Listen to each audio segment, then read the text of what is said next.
Lux presents Hollywood.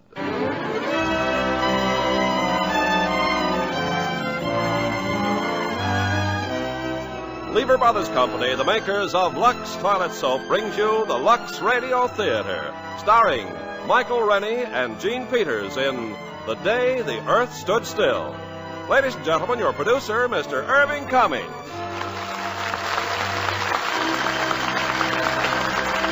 Greetings from Hollywood, ladies and gentlemen.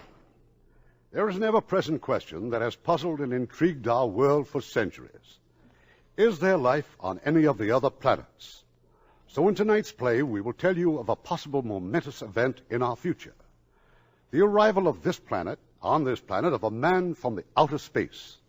The day the Earth stood still. And as our stars of this provocative drama from 20th Century Fox, we have one of their fastest rising stars, Michael Rennie, co-starring with that outstanding actress, Gene Peters. Now, before raising the curtain on The Day the Earth Stood Still, starring Michael Rennie and Gene Peters, here is Ken Carpenter. I don't know about you, but exhausted as I am from the holidays, I still hate to admit that they're really over. But maybe some of the ladies don't feel quite the same way. You probably never want to see another dish or glass that needs to be washed. On the other hand, perhaps you were as lucky as the Carpenters. We had plenty of new Lux Liquid detergent on hand. Yes, ma'am, with Lux Liquid, you really get rid of messy dishes fast and easy. Put 1 teaspoonful of Lux Liquid into the dishpan, and the dishes literally soak clean. Just rinse, stack, and you're done. Lux Liquid's special formula actually dissolves the grease right off plates, and yet it's mild on your hands. Lux Mild. And the can it comes in is something out of the ordinary, too. It's unbreakable, and it has a wonderful new dripless spout that ends messy handling. Added to all this, Lux Liquid is really thrifty. Just 1 teaspoonful will do a dishpan full. And it's been proven 1 can outlasts several boxes of the leading laundry powder. Yes, Lux Liquid is truly the next best thing to a dishwashing machine. As good for dishes as Lux Flakes are for nylons. And there just isn't any other care like Lux Flakes care for nylons. It really can double the wear you get from every pair. No matter what anyone else says, remember, 96% of stocking manufacturers recommend Lux Flakes Care. And like all Lever Brothers products, Lux Liquid and Lux Flakes are unconditionally guaranteed to be all they're promised or your money back. Now, Act 1 of The Day the Earth Stood Still, starring Michael Rennie as Klaatu and Gene Peters as Helen Benson.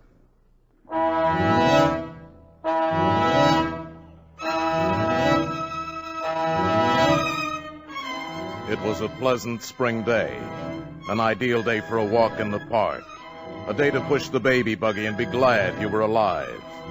There'd been at least 20 such sparkling days that spring, and perhaps 1 billion or more of them since the Earth began.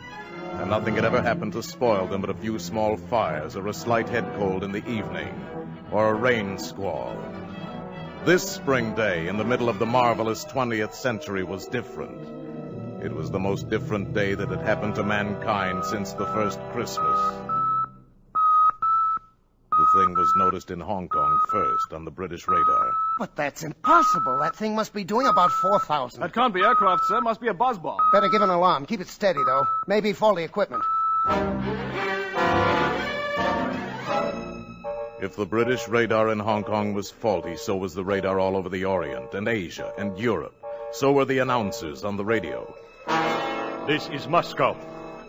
This is Calcutta, India. This is Radio Luxembourg.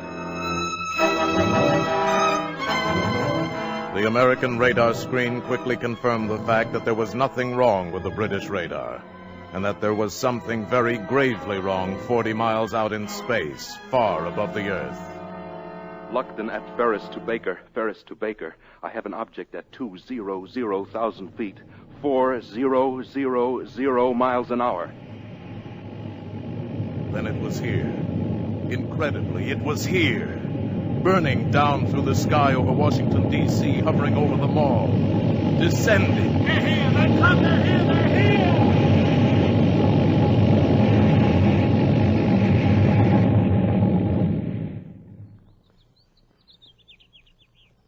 Not a sound.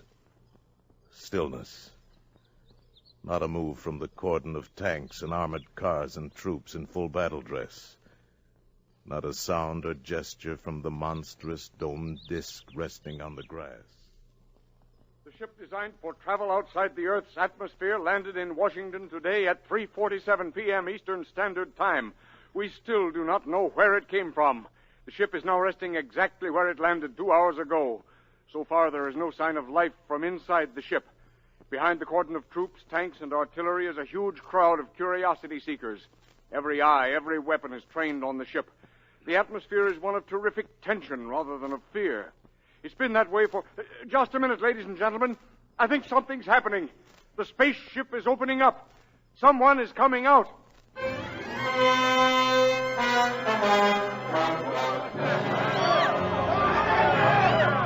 calm, everybody. Don't get excited. Keep calm. Quiet! A wedge is opened in the smooth, unbroken metal skin of the spaceship. A ramp slithers out on the grass. Against an eerie glow of unearthly light from inside the spaceship stands the spaceman. He is a man, entirely like ourselves. He wears a close-fitting suit like a deep-sea diver's armor, but of alien material. A spherical helmet entirely conceals his head. He holds up his hand. He is going to speak. We have come to visit you in peace and with goodwill. Receive me as a friend. Here he comes, men. Watch it. Keep that BAR trained on him. He's going for something in his tunic, sir. Quiet. It's a ray gun or something. I'm going to let him have it. No, wait! You fool, he's down. Hold back that crowd. Everybody, back! Your wound doesn't look too bad. I'm sorry, but you shouldn't have gone for that ray gun. It was not a weapon. He understands us. It was a gift for your president. With it, you might have studied life on other planets. What's bothering the crowd, Lieutenant? Tell him to... Oh, no. Oh, no. A nightmare stands on the ramp leading out of the spaceship.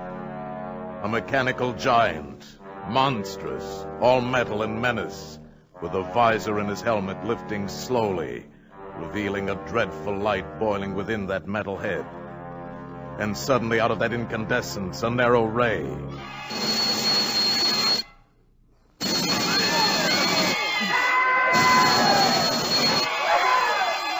Rifles, tanks, artillery glow with that terrible incandescence and become vapor in a mush of puddled steel.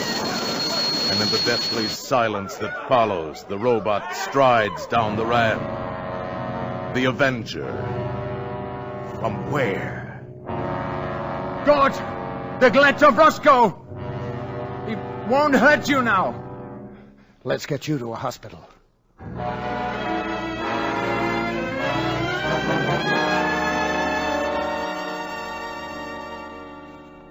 Good afternoon, sir.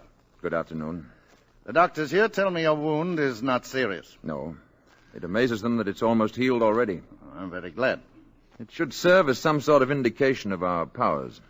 My name is Harley, secretary to the president. I've been told you speak our language fluently, that your name is Mr. Klaatu. Just Klaatu. The president has asked me to convey our deepest apologies for what has happened. Sit down, Mr. Harley. I'm sure I don't have to point out that your arrival was something of a surprise. Had you been traveling long? About 5 months. Your months? You must have come a long way. About 250 million of your miles. Naturally, we're very curious to know where you come from. From another planet. Let's just say that we're neighbors. It's rather difficult for us to think of another planet as a neighbor. I'm afraid in the present situation you'll have to learn to think that way. The present situation? I mean the reasons for my coming here. Would you care to talk about it? Not now, or with you alone. Perhaps you'd rather discuss it personally with the president.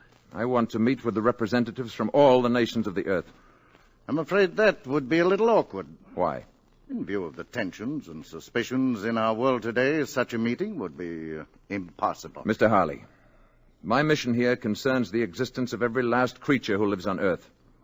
It must not be complicated by the childish jealousies, intrigues, suspicions of your planet. Our problems are very complex. You mustn't judge us too harshly. I'm impatient with stupidity. My people have learned to live without it. The President will, of course, do his best to bring about the meeting you desire. I know it will be quite useless. I wish it were otherwise. I'm very sorry, Mr. Klaatu. Wait. Before making any grave decisions, I think I should get out among your people. Become familiar with the basis for these strange, unreasoning attitudes. Our military people insist that you do not attempt to leave the hospital. The door will be locked. I'm sure you understand. Good day, Mr. Klaatu.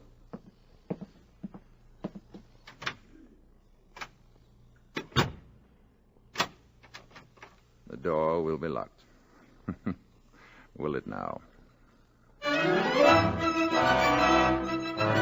Klaatu escaped, nor could the embarrassing news of his disappearance long be suppressed. It was read about in the papers and described in excited tones over the radio. Authorities at Walter Reed Hospital still refuse to comment on how he managed to escape, except to say that he broke into a hospital locker and stole clothing belonging to a staff doctor. While the government does not minimize the crisis... This was the latest and the only news. And among the countless millions listening were two men and a woman in an ordinary home on an ordinary street in Washington. Mrs. Crockett's rooming house. There was Mrs. Crockett and Helen Benson and little Bobby Benson. We may be up against powers that are beyond our control or understanding. Oh, I just can't stand any more of this. Oh, I wanted to hear more, Mrs. Crockett. It's exciting, isn't it, Mother? Hush, Bobby. Exciting? It's enough to drive a person... Who are you? I'm sorry. I saw your sign outside and the door was open. My name is Carpenter. Yes? I'm looking for a room. Yes. I do have a nice room. Are you a G-man? No, I'm afraid I'm not. I bet he is, Mom. I bet he's looking for that spaceman. I think we've all been hearing too much about spacemen, Mr. Carpenter. This is Mrs. Benson, Mr. Carpenter. How do you do? And this is little Bobby, my youngest guest. Hi. I'm Mrs. Crockett. You're a long way from home, aren't you, Mr. Carpenter? How did you know? Oh, I can tell a New England accent every time. This way, please, Mr. Carpenter.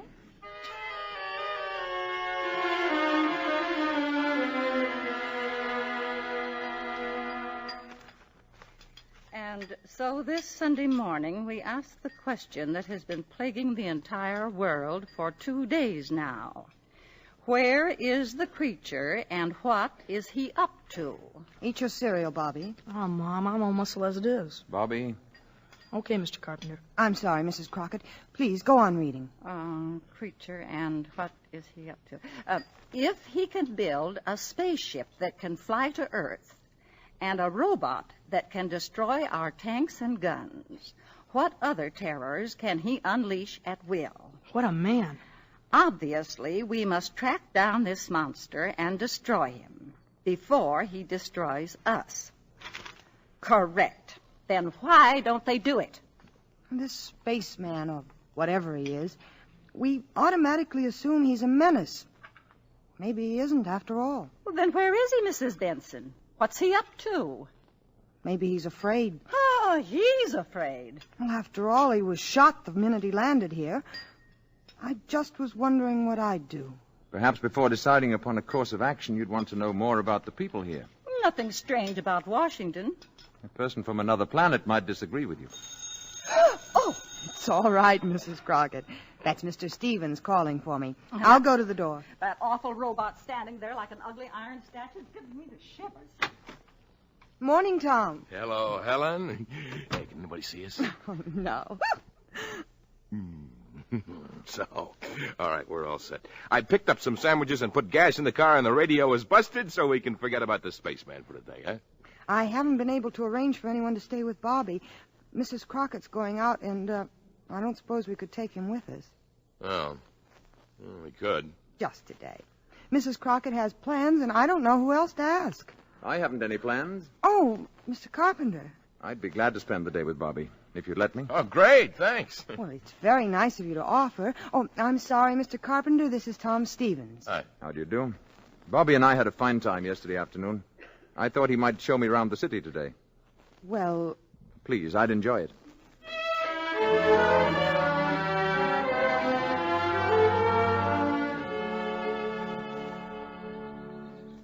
And this is where my father is buried. Robert Benson, Virginia, 1st Lieutenant, 45th Infantry. April 10th, 1916, January 29th, 1944. Your father was very young, wasn't he, Bobby? He was killed at Anzio. Did all these people here die in wars? Well, most of them. Didn't you ever hear of Arlington Cemetery? I'm afraid not. You don't seem to know much about anything, Mr. Carpenter. I've been far away, Bobby. Don't they have places like this where you've been? Not like this one. You see, they don't have any wars. Let's walk. All right. What would you like to do now? Go to the movies. All right. No fooling? No fooling. Do you have to have money to go there? Well, I've got $2. I'll treat you, okay? No, I want to take you. Look, do you think they'd accept these? Oh, gee, what are they? Diamonds? Well, in some places, these are what people use for money. They're easy to carry, and they don't wear out. I bet they're worth $1 million. Would you give me your $2 for 2 of these? Sure, okay. There you are.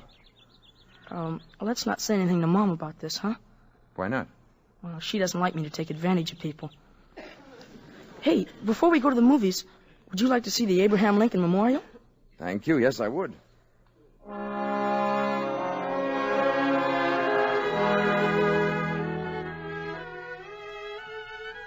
this is it. That's the Gettysburg speech up there. That this nation under God shall have a new birth of freedom, and that government of the people, by the people, and for the people shall not perish from the earth. Those are great words. That's some statue. That's the kind of man I'd like to talk to. Bobby, who is the greatest man in America today? Oh, gee, I don't know. The spaceman, I guess. I was speaking of Earthmen. Oh, I don't know. The president? I mean the greatest philosopher, the greatest thinker, scholar. Oh, well, that's Professor Barnhart, I guess. Yes, Professor Barnhart. He's the greatest scientist in the world, and he lives right here in Washington, right near where my mother works. Where is that? Department of Commerce. She's a secretary. Why? I have an idea, Bobby. Let's go see Professor Barnhart. What for? You just said he's the greatest man in America. You're kidding, aren't you? Wouldn't you like to meet him? Oh, sure I would. Oh, go on. I bet you'd be scared. Maybe we can scare him more than he can scare us. I like you, Mr. Carpenter. You're a real screwball.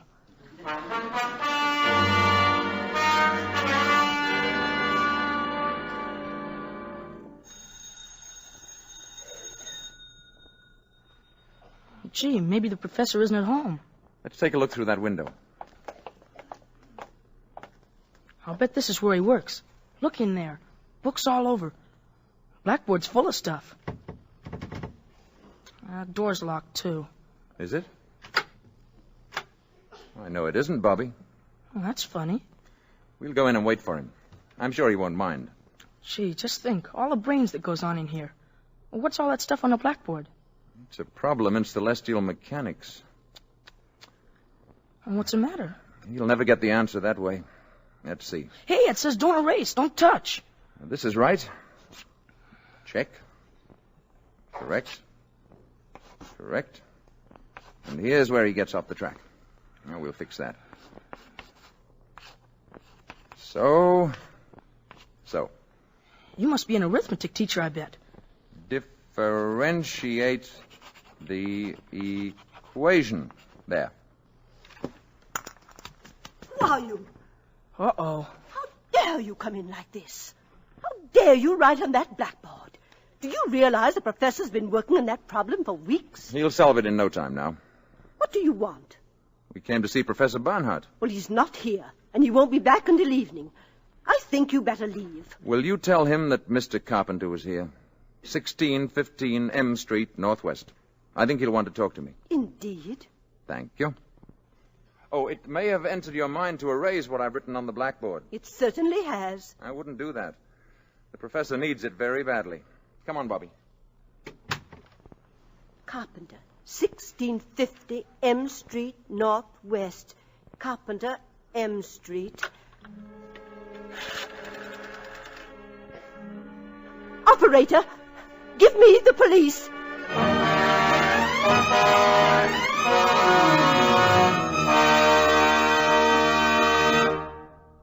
Act 2 of The Day the Earth Stood Still in a few moments, after we see if Francis Scully has any big news for us tonight. Oh, I do, Ken, about a big man in a big picture. The picture is Warner Brothers' Wayne Fellows production, Hondo, in 3D. And the big man must be John Wayne, even bigger in 3D. Oh, and better than ever, too. For his leading lady, John drew one of last year's most talked about and talented Broadway actresses, Geraldine Page. Oh, yes. Hondo is her first Hollywood picture, isn't it? That's right. And isn't that the one that was filmed in a really wild part of Mexico? Camargo, Mexico, Ken, where it's hot as well as wild. In the picture, John plays a part Indian dispatch rider for the U.S. Cavalry around 1870. Geraldine is lovely as the woman he falls in love with. She's a fine actress. Knows a good thing when she sees it, too, because she's a real Lux girl. You'll be getting in on a good thing, too, once you use mild and gentle Lux toilet soap. 9 out of 10 Hollywood stars, like Geraldine Page, have found that really there's no soap quite like Lux. And now our producer, Mr. Cummings. Act 2 of The Day the Earth Stood Still, starring Michael Rennie as Klaatu and Jean Peters as Helen Benson.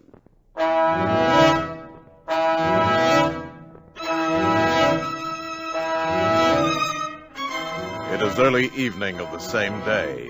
Tom Stevens and Helen Benson drive up to the boarding house after their picnic, quite unaware of the dark squad car parked at the curb a few feet ahead.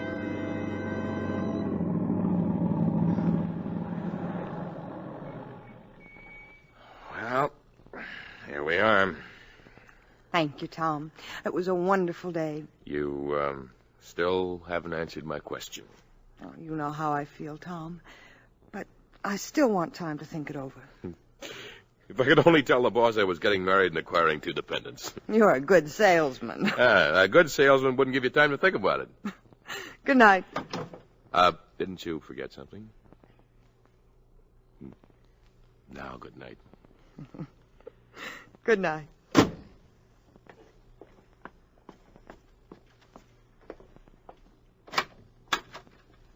Night. Oh, Mr. Carpenter. Hi, Mom. Hello, darling. Mrs. Benson, this is Mr. Brady. How do you do? How do you do? Mr. Brady's a government agent. Oh? Did you have a nice day, Bobby? We had a swell time, didn't we, Mr. Carpenter? Yes, we did. We went to the movies and had a banana split, and we went to see Daddy. Oh, I don't know how to thank you, Mr. Carpenter. I enjoyed every minute of it. We better get going. Yes. Good night, Bobby. Good night. I'll tell you the rest of that story tomorrow. Good night, Mrs. Benson. Good night. Nice meeting you, Mrs. Benson. Thank you. Why did Mr. Carpenter have to go with Mr. Brady? I don't know. Maybe it was a mistake. Upstairs with you. Yeah. We sure had fun today. We went all over Washington, and we went to see Professor Barnhart. Professor Barnhart? Oh, sure. Barnhart? Up to bed now. Pronto.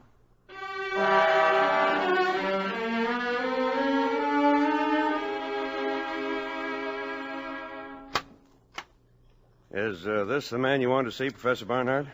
Oh, thank you, Mr. Brady. If I may speak to Mr. Carpenter alone, please. I'll wait outside, Professor. You are Mr. Carpenter? Yes, Professor. Who wrote those equations on my blackboard? My clumsy way of introducing myself. Forgive the manner in which you were picked up. Hilda called the police before I saw your annotations on the board. I appreciate the need for security, Professor. I have not quite fathomed the problem, even with your remarkable assistance, Mr. Carpenter. Let's look at it, sir. All you have to do now is substitute this expression at this point. Yes, that will reproduce the first-order term, but what about the effect of the other terms? Negligible. With variation of parameters, this is the answer. How can you be so sure? Have you tested this theory? I find it works well enough to get me from one planet to another. Klaatu. I spent 2 days at your Walter Reed Hospital. I was interviewed variously. I need no proof. This blackboard is proof. If you're not interested, or if you intend to turn me over to the Army, we needn't waste any more time. Interested? Will you excuse me one moment, please? Mr. Brady, you may go now. Please thank General Cutler and tell him that I know this gentleman. So much for that, Klaatu. Now, please sit down. You have faith, Professor. Faith and curiosity. Do sit down. I have several thousand questions to ask you. I would like to explain my mission here. That is my first question. It was my hope to discuss this officially with all the nations of the world. I was not allowed the opportunity. Now, we know from scientific observation that your planet has discovered a rudimentary kind of atomic energy. We also know that you're experimenting with rockets. Yes, that is true. What exactly is the nature of your mission? To warn you that your planet faces danger. What I have to say must be said to all concerned. I come to you as a last resort. Must I take drastic action in order to get a hearing? What sort of action do you mean? Violent action? Perhaps leveling the island of Manhattan? Or toppling the Rock of Gibraltar into the sea? Well? Would you, for example, be willing to meet with a group of scientists I'm calling together? We're having our first meeting tonight. Perhaps you could explain your mission to them, and they in turn could present it to their various peoples. That is what I came to see you about. One thing, Klaatu. Suppose this group should reject your proposals. What is the alternative? There is no alternative, Professor. In such a case, the planet Earth would have to be eliminated. Such power exists? I assure you such power exists. The scientists who are attending these meetings have come here from all over the world. Now, this power you speak of, they must be made to realize that it exists. Now, you mentioned a demonstration of force. Yes. Something that would affect the entire planet? That can be arranged. Perhaps a little demonstration. Something dramatic but not destructive. It's quite an interesting problem. Would tomorrow be all right? If you say so. Say about noon? Then tomorrow at noon. Good.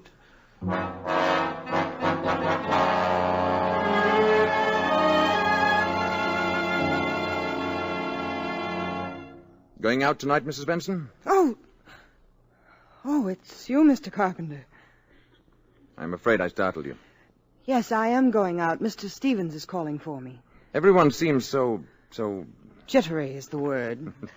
Bobby's the only person I know who isn't jittery. He's a fine boy, Mrs. Benson. Naturally, I think so. Warm, friendly, intelligent. He's the only real friend I've made since I've been here. Mr. Carpenter, this is none of my business, but why did that detective come here last night, that Mr. Brady? Bobby and I tried to see Professor Barnhart in the afternoon, but he wasn't in. Apparently they thought I was looking for secrets of some kind. Oh, that must be Tom now. Oh, Mr. Stevens, do come in. Helen is in the sitting room. Alert Mrs. Crockett. She has a romantic mind. Hello there, Helen. Got a minute to spare. You ready? Hello, Carpenter. Picture starts at 8:50 on the dot, Helen. I'll be ready in a minute. I was just talking to Mr. Carpenter. Oh, I hope Mr. Carpenter won't think I'm intruding. Excuse me. I was just going up to my room. Good night. Good night, Mr. Carpenter. Have a good time, both of you. Thank you. Tom, that was awful. I'm sorry. I guess I'm just tired of hearing about Mr. Carpenter. Mr. Carpenter. I don't like the way he's attached himself to you and Bobby. After all, what do you know about him?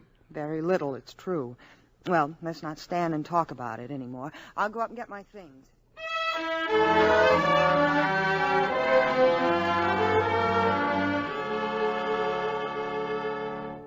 Gee, Mr. Carpenter, thanks a lot for helping me with my homework. That's all there is to it, Bobby, my boy. All you have to remember is first find the common denominator, then subtract. I got you. Thanks, Mr. Carpenter. I'm leaving with Tom, Bobby. You'll go to bed on time now, won't you? I'll say good night again, Mrs. Benson. Mr. Carpenter... Yes? Nothing. Good night. Good night. Night, Bobby. Bobby, I think it would be better if you didn't see quite so much of Mr. Carpenter. Well, gee, why, Mom? He's swell. I like him. And he's awful good at arithmetic. He even helped Professor Barnhart. I'm sure he's a very nice man. I just think he might prefer to be left alone. Now, go to bed, darling. But why would he want to be left alone? Don't forget to brush your teeth.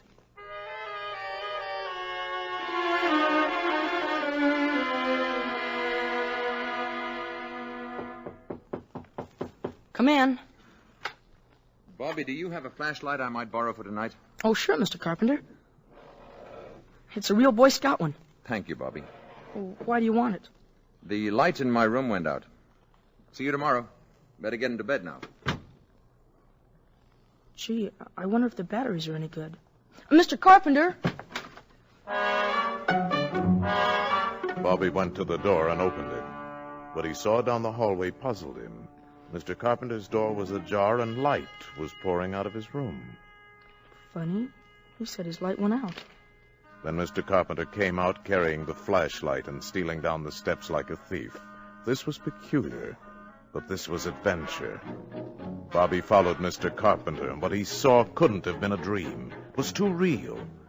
But it couldn't have been true either. It was too deliciously frightful. Dream or not, it was filled with darkness, stung by staccato flashes from a genuine Boy Scout flashlight. Flashes that activated a giant robot into knocking out his guards, so that Mr. Carpenter from the boarding house could get into the shed the Army had built around the spaceship.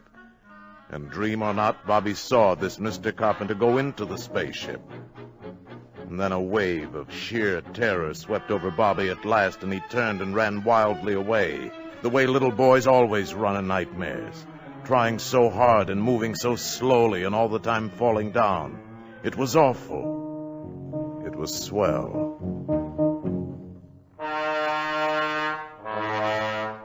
When his mother came home around midnight, Bobby was curled up on the sofa. Instantly, he jumped up and ran to her and to Tom Stevens as they came into the hallway. Mom, listen. Bobby, what are you doing down here at this hour, fully dressed? Hello, Mr. Stevens. Mom, I had to tell you. Tell me what? What's the matter, Bobby? I followed Mr. Carpenter tonight, right after you left, and gee, where do you think he went? Right into the spaceship. Now, Bobby, just 1 minute. Honest, Mom, I saw him. They got a shed built around the spaceship so nobody can get to it. But Mr. Carpenter flashed a signal to that Iron Man up there, and what do you think? Bobby, have you been dreaming again? Why, sure. No, Mom, honest, I haven't. I promise you, I saw it. Where did you see all of this? Well, I'm telling you, on the lawn down at the mall. In that place where the soldiers are all out in front. Oh? And where were the soldiers all this time? Well, that robot fella grabbed him and knocked him out. Oh, Bobby. Yeah, and then Mr. Carpenter walked into the shed, and the spaceship opened up, and he walked right inside, and it closed again. Gee, I like Mr. Carpenter, but I'm scared, Mom. Oh, darling, it was just a bad dream. We'll prove it to you. Tom, will you see if Mr. Carpenter's still up? Ask him to come down here a minute.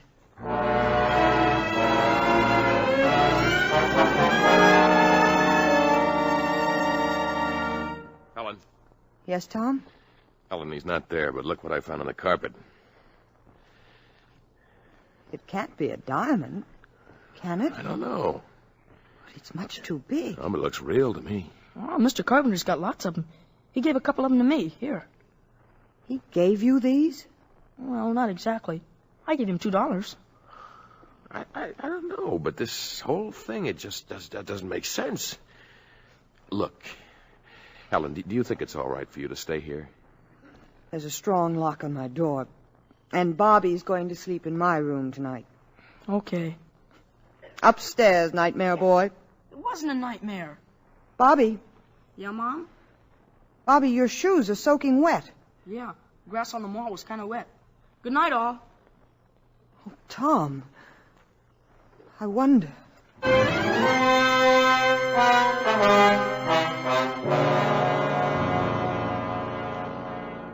Klaatu had promised what Professor Barnhart termed a little demonstration.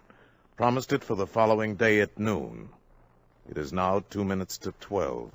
In the Department of Commerce building, Helen Benson has left her office on her way to lunch. She stands in the corridor waiting for an elevator. Mrs. Benson. Mr. Carpenter, what are you doing here? I came to see you. Well, I was just going to lunch. What is it? I saw Bobby this morning before he went to school. Yes? I want to know what he told you. Oh, Bobby has such an active imagination. Did you believe what he told you? Really, Mr. Carpenter, this is where I work, and I only have a short time for lunch today. If you'll excuse me... I'll go down with you. If you like. The service elevator's open.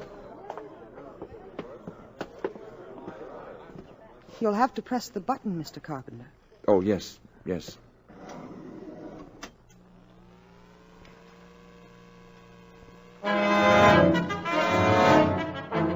It was just 5 seconds before noon of that fateful day when Helen Benson and Mr. Carpenter stepped into that electric elevator.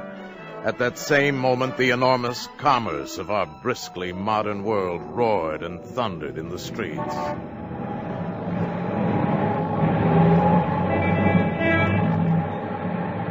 "5 seconds to noon. 4 seconds. 3 seconds. 2 seconds. 1. 0.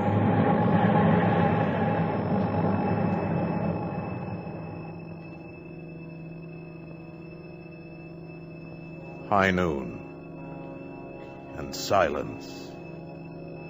All over the world, traffic stopped dead in a million streets. Here and there a horse-drawn vehicle clopped its melancholy way among the motionless motors. Bicycles moved before awe and the common desolation made the riders stop of their own free will. Electric clocks stopped on the dot of noon. All across the powered world, the machines stood still. Toasters failed to pop and battle fleets on maneuvers drifted aimlessly on their dead propellers. Joe Smith's milkshake didn't spin, and the humming turbines deep in Hoover Dam didn't produce current. Mrs. Housewife's washer stopped in the middle of its cycle, and electric lights went out all over the world. At a conference table in Washington, a hasty council of the armed services was held. As far as we can tell, gentlemen, all electric power has been cut off all over, with few exceptions. And even these exceptions are remarkable. Hospitals, planes in flight, that sort of thing. I wish I could be more specific, but all communications are out. I can tell you that we are preparing to declare a state of national emergency, but before we start discussing plans, I want a report from Colonel Ryder. All I can report, General, is that the robot at the Spaceship was discovered to have moved last night. It knocked unconscious the 2 soldiers guarding the entrance to the shed the Army engineers had built around the spaceship, indicating that someone, presumably the spaceman, had wanted to get into the ship for one reason or another. In all likelihood to signal for this demonstration of his planet's power. Go on, Colonel. Well, that's all, sir. Now, gentlemen, until now, we've agreed on the desirability of capturing this man alive. We can no longer afford to be soft in this matter. We will get him alive if possible, but we must get him. Is that clear, gentlemen? Dead or alive? Get him.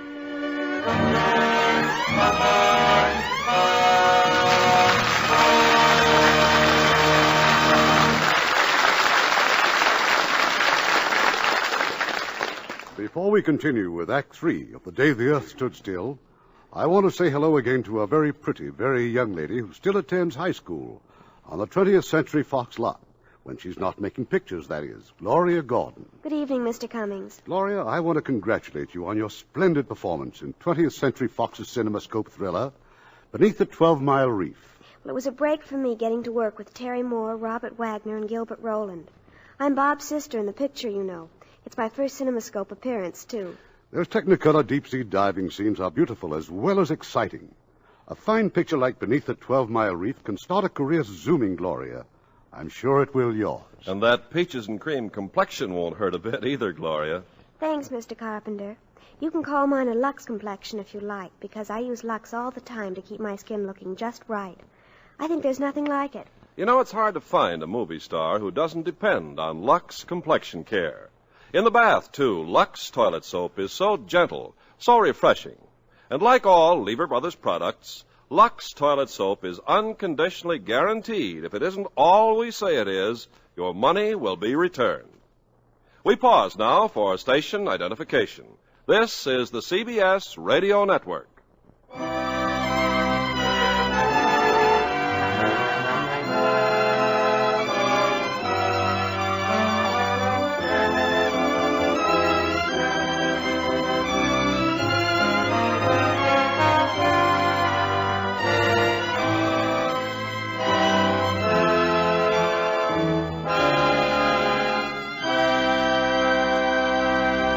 The curtain rises on Act 3 of The Day the Earth Stood Still, starring Michael Rennie as Klaatu and Jean Peters as Helen Benson. All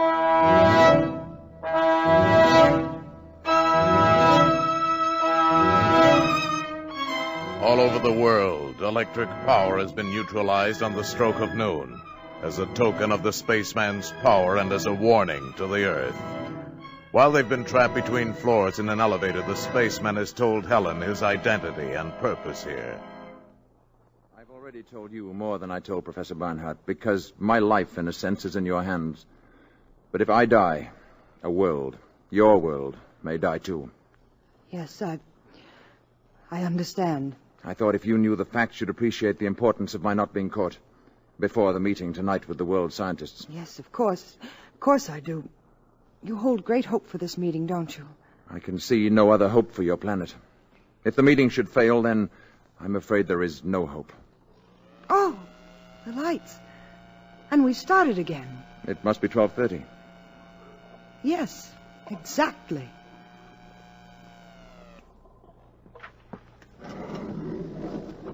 Where are you going now? Back to the boarding house. I'll be safe there for the afternoon. I'll be able to keep an eye on Bobby. He's the only other person who knows about me. No. Wait a minute. There is someone else. How? They can't be. Tom. He was with me last night when Bobby told me what he saw. Oh. Well, of course, he doesn't know anything definite, and, well, he talked to me first before... But then we can't take a chance, can we? Can you get in touch with him? I think so. I mean at once, now. I'll try. You will. You must.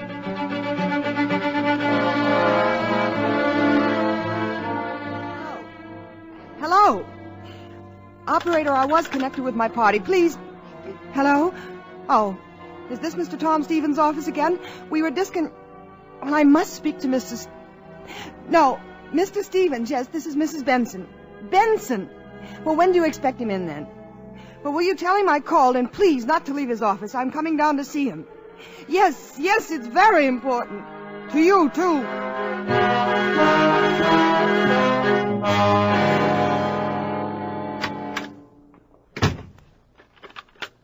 Margaret, this is Mr. Stevens. I just got in. Now, listen, call the Pentagon. Who? Mrs. Benson? When?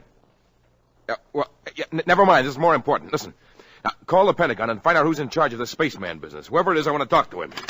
Tom. Call me back right away and don't take any other calls. Brush them off fast. Tom, I've been trying to get you all afternoon. I've got some pretty terrific news about your good friend, Mr. Carpenter.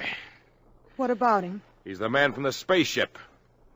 I had that diamond, or whatever it is, checked at 3 different places. Nobody on Earth's ever seen a stone like that.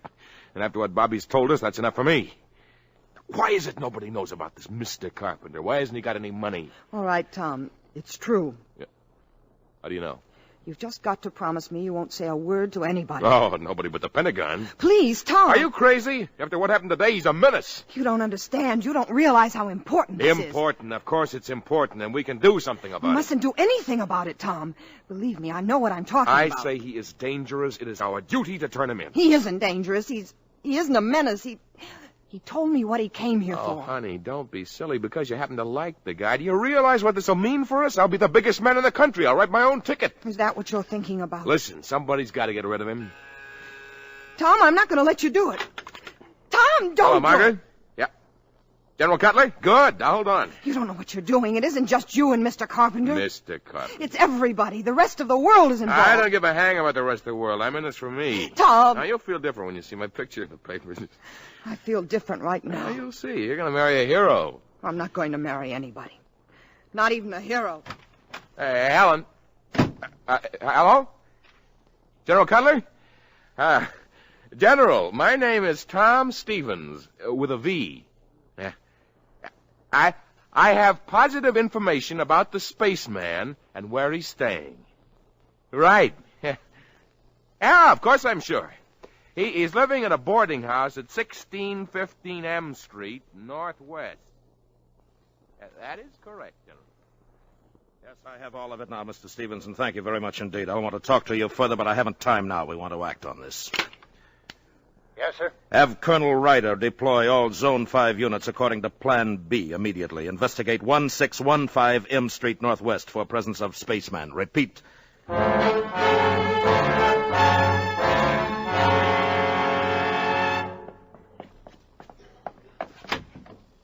Mr. Carpenter. Right here. Did you see Tom? What does he say? It's no good. It's too late. I got a taxi outside. Hurry.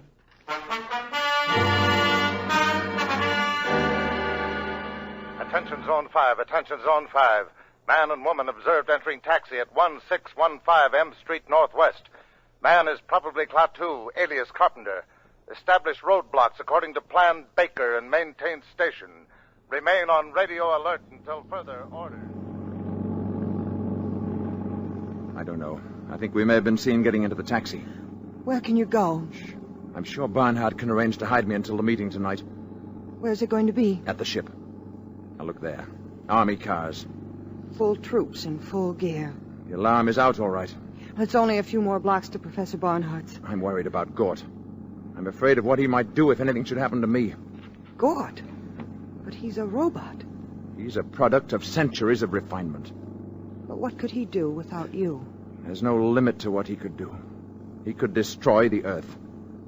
And the city is swarming with patrol cars, hunting you. How can we tell them? They won't listen. You must listen. If anything happens to me, you must go to Gort. You must give him this message. Klaatu, Barada, Nikto. Gort. Klaatu, Barada, Nikto. Say it. Gort. Klaatu, Barada, Nikto. Gort. Klaatu, Barada, Nikto. Klaatu, Barada, Nikto. Remember those words. Klaatu, Barada, Nikto.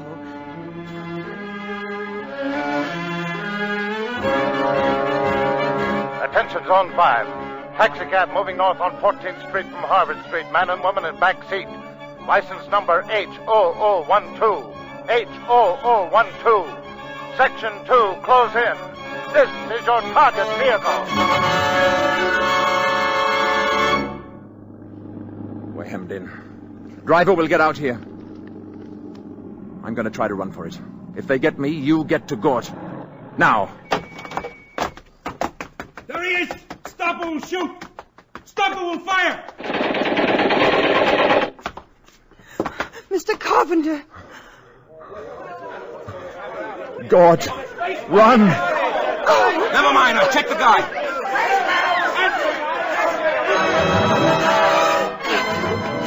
Barada, Nikto. Klaatu, Barada, Nikto. Klaatu.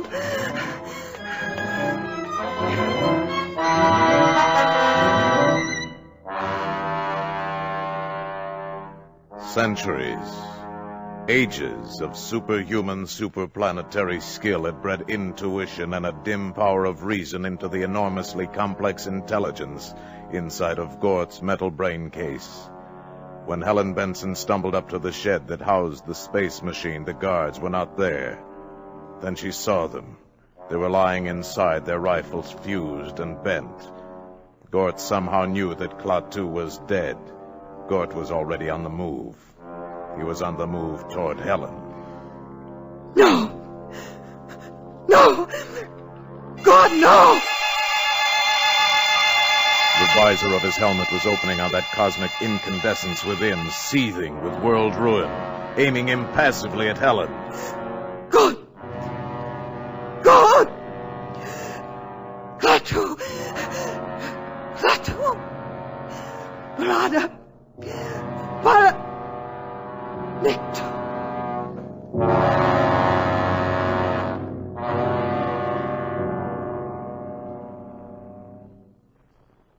Helen Benson fainted.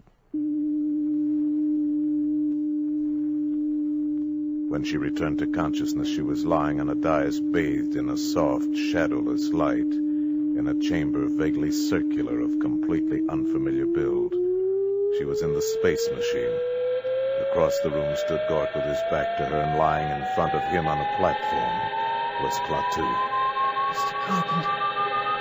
Gort, the machine, the automaton, was applying electrodes to his master, and a piercing, whining, maddening sound filled the ship.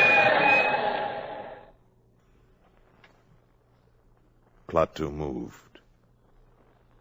He sat up. Stood up. Mr. Carpenter. Hello. I thought you were... I was. They took me to an emergency hospital at the city jail. Gort broke in and took me back here. This technique can restore life in some cases, only for a limited time. How long? No one can tell. Time enough and more for me to go outside and speak to Professor Barnhart's scientists. I must speak to them. It's what I came for. Gort will put out the ramp.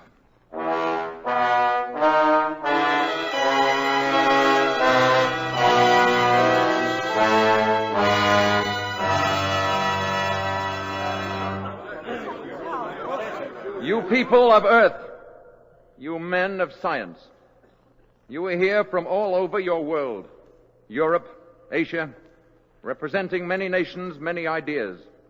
I am leaving soon. You will forgive me if I speak bluntly. The universe grows smaller every day. Where I come from, we believe there must be security for all, or no one is secure. This does not mean giving up any freedom, except the freedom to act irresponsibly. This is the message that I ask you to take back when you return to your native lands. Tell your people and your governments that we have created a race of robots whose function it is to patrol the planets in spaceships and preserve the peace. At the first sign of treachery, they will act automatically. Nothing you have here on Earth can stop them. The penalty for provoking their action is too terrible to risk. Your choice is simple. Live in peace or perish in violence. We shall be waiting for your answer. The decision rests with you. Gort Baringo.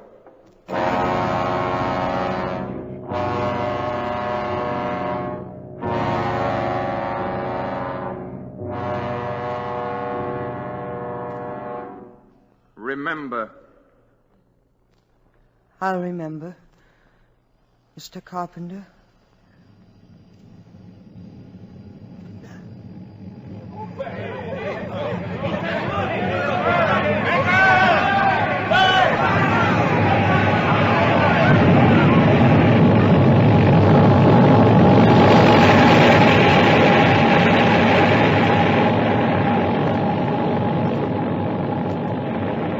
And as they had seen him come, so did they see him depart. And the people of the earth pondered upon the warning.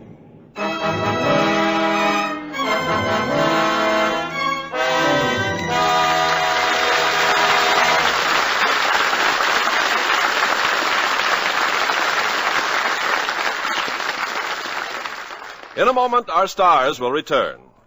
Pepsodent's new flavor. Pepsodent's new flavor. Pepsodent's new flavor. Wow! Pepsodent's new flavor. And the clean mouth taste for hours.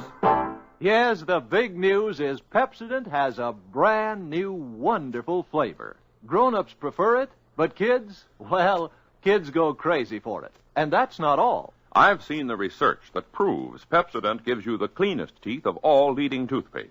That's because Pepsodent's gentle oral detergent cleans not just the surfaces of your teeth, but around and between them, even where your brush can't reach. Your own personal proof of this is Pepsodent's clean mouth taste for hours. So try new Pepsodent White. Or if you prefer chlorophyll, Pepsodent Chlorophyll. You like Pepsodent's new flavor. Pepsodent's new flavor. Wow! Pepsodent's new flavor. And the clean mouth taste for hours. And now, here's Mr. Cummings with our stars. And here they are after two out-of-this-world performances, Michael Rennie and Gene Peters.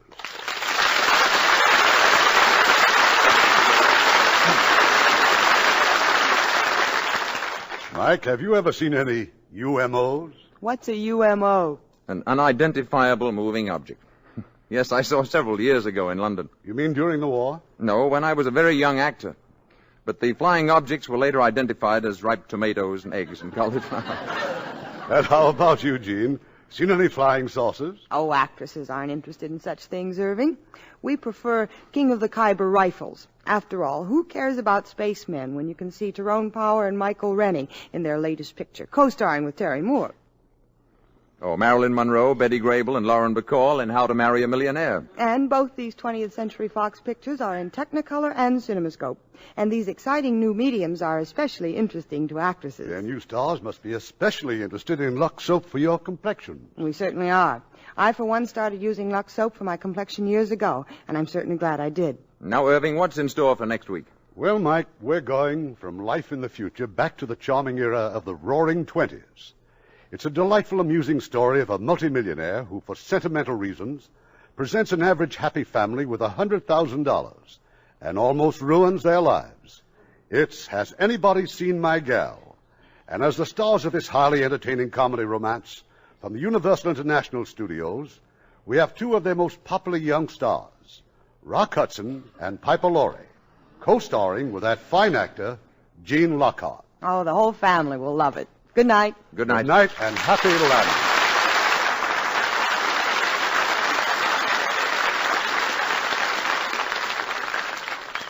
Hello there. I'm Art Linkletter. You know it's pretty hard to improve on a good product, but Lever Brothers has done it. Now, all-purpose surf is better than ever, even better than the surf you may have used last year. You see, today's surf is made from a new, improved formula that gets your clothes so clean they smell clean. When you wash your clothes with surf, you don't need to worry about a stale, sour smell or that unpleasant medicinal odor that some detergents leave, because surf-washed clothes have a clean, sunshine freshness, like they've been swinging in the breeze on a sunny day. And they have that same clean freshness whether you dry them indoors or out. Today's surf gets white things really clean without bluing or water softener, and you never need a bleach except for stubborn stains. So if you haven't tried all-purpose surf lately, try it soon. Take it from your old friend Art Linkletter. You like surf for everything you wash, 'cause when you wash them with surf, they smell like sunshine. Thanks, Art Linkletter. And I'd like to say again that when you wash things with surf, they smell like sunshine. And that's important, because things aren't really clean unless they smell clean. It's true that all good detergents these days get clothes clean looking, but Surf does more. Yes, Surf gets clothes so clean they smell like sunshine. And that means they're clean, clear through. So, ladies, why don't you prove it to yourselves? Get Surf tomorrow and discover what a really clean wash is.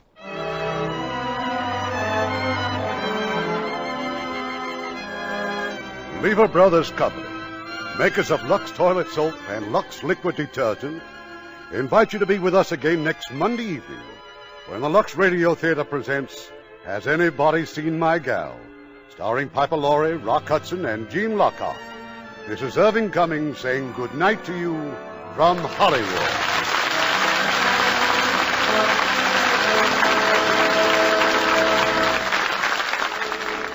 Knowing how to save regularly is sometimes the only difference between success and failure. The savings bond way is the sure way to save.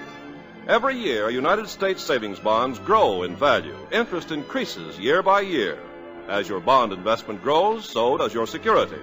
Save for the future by investing in United States savings bonds today. Join the payroll savings plan where you work.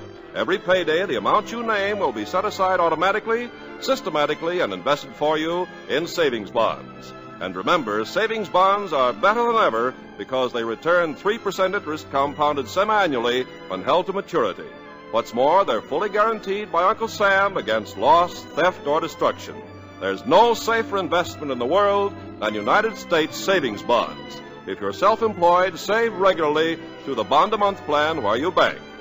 Heard in our cast tonight were Paul Freese as the narrator, Lamont Johnson as Tom, Herb Butterfield as Professor Barnhart, Tudor Owen as Mr. Harley, Billy Gray as Bobby, Edith Evanson as Mrs. Crockett, and Tyler McVeigh, Bill Conrad, Robert Griffin, Tom Brown, Fred Shields, Marvin Bryan, Chet Mencken, Alastair Duncan, Stephen Roberts, Adeline A. Smith, and Eddie Marr. The Day the Earth Stood Still was based on Harry Bates' story, Farewell to the Master, which appeared in Astounding Science Fiction magazine. Our radio play was adapted by Milton Geiger, and our music was composed and directed by Rudy Schrager. Lever Brothers Company guarantees you'll be glad you bought the products you heard about on this program, or you can have your money back. This is your announcer, Ken Carpenter, reminding you to join us again next Monday night to hear Has Anybody Seen My Gal?, starring Rock Hudson, Piper Laurie, and Gene Lockhart.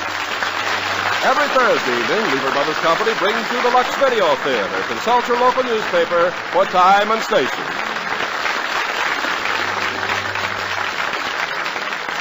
This is the CBS Radio Network.